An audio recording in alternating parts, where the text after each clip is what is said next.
If you're watching this video, it's almost time for your stay at Azure Heights Mountain home. We're excited to have you. This video is going to go over one more time the drive up to the mountain home. The reason that we do this is because this is the only area that we've ever had any hiccups with guests, and we want to try to make sure that you're more prepared so that you know what to expect, you know what to look for, and you're not stopping on this ascent up, because that's, I think, where most of the issues arise, is people are looking for signage or some kind of marker so they know if they're at the right place. And when you're doing that, when you're on a steep incline and you're stopping and going, that can make it difficult to get the momentum needed to get to the top.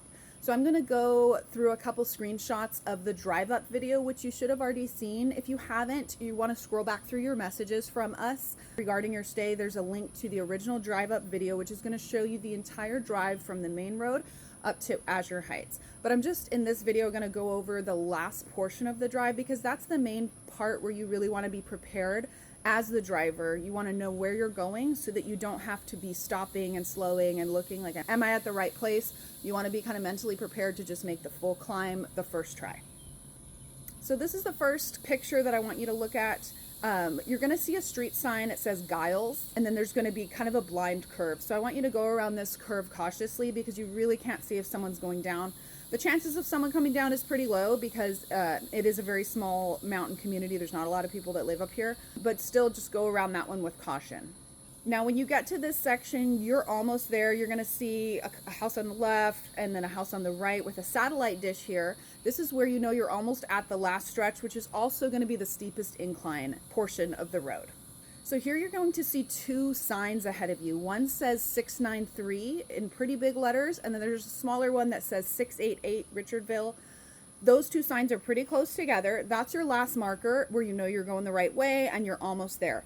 That is also the point where you want to prepare yourself. This is the steepest part of the incline, and I need to keep going. You don't want to stop here, because this is where you need to maintain your momentum and your speed to get to the top of the hill.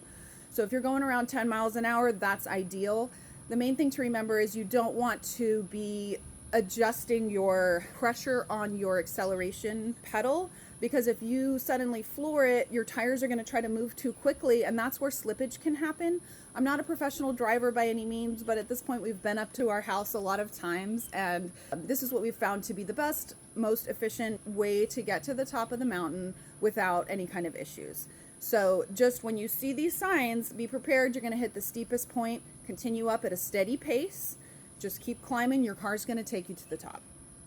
Now this is the final curve. You've gone up a really steep portion. You're going to curve to the left and keep on climbing, and that's where you're going to hit that $1 million view, the beautiful home, and the reason that you're making this trip to the mountains of North Carolina. Thank you for watching this far. Again, this is just so that you are prepared as the driver. You know exactly where you're going, so that there's no problems on the drive up. You can feel confident that you know you're going to the right place, and you're not going to have to worry when you want to be focusing on having an amazing vacation. Thank you so much, and enjoy your stay at Azure Heights.